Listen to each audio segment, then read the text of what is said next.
तर बारामती पोटनिवडणुकीवरून उद्धव ठाकरे यांचं नेमकं काय ठरलंय? बारामतीबाबत ठाकरे यांनी अद्याप कोणताही निर्णय घेतलेला नाही असं संजय राऊत यांनी सांगितलंय। तर बारामतीत ठाकरे उमेदवार देणार नसल्याचं वक्तव्य सुनील तटकरे यांनी केलेलं होतं।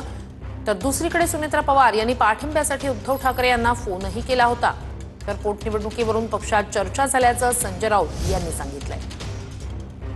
बारामतीमध्ये जो विषय आहे, बारामतीमध्ये सुद्धा उपमुख्यमंत्री सुनेत्राताई पवार यांनी उद्धव ठाकरे साहेबांशी नक्कीच चर्चा केली।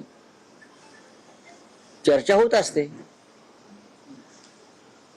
त्या भारतीय जनता पक्षाबरोबर निवडणूक लढतायत। त्यांची युती भारतीय जनता पक्षाबरोबर आहे, ह्याच्या सुद्धा आमच्या पक्षामध्ये चर्चा झाली।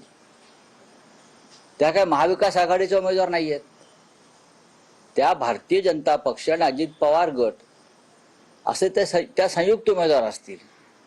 अशा वेळेला त्यांनी जरी चर्चा केली असली माननीय उद्धव साहेबांशी, तरी उद्धव ठाकरे साहेब निर्णय घेतील। अद्याप कोणताही निर्णय घेतलेला नाही। वहिनींची निवडणूक बिनविरोध व्हावी असा प्रयत्न आम्ही सगळेजण करतो आहोत।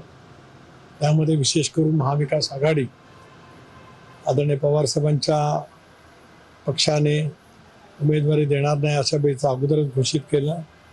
म्हणून मी सुप्रिया यांचे सुद्धा आणि आदरणीय साहेबांचे आभार मानलेलेच आहेत। उद्धवजींच्या सुद्धा चर्चा झाली, तेही उमेदवार देणार नाही आहेत। काँग्रेसजवळ आम्ही संपर्क करण्याचा प्रयत्न करतो आहोत।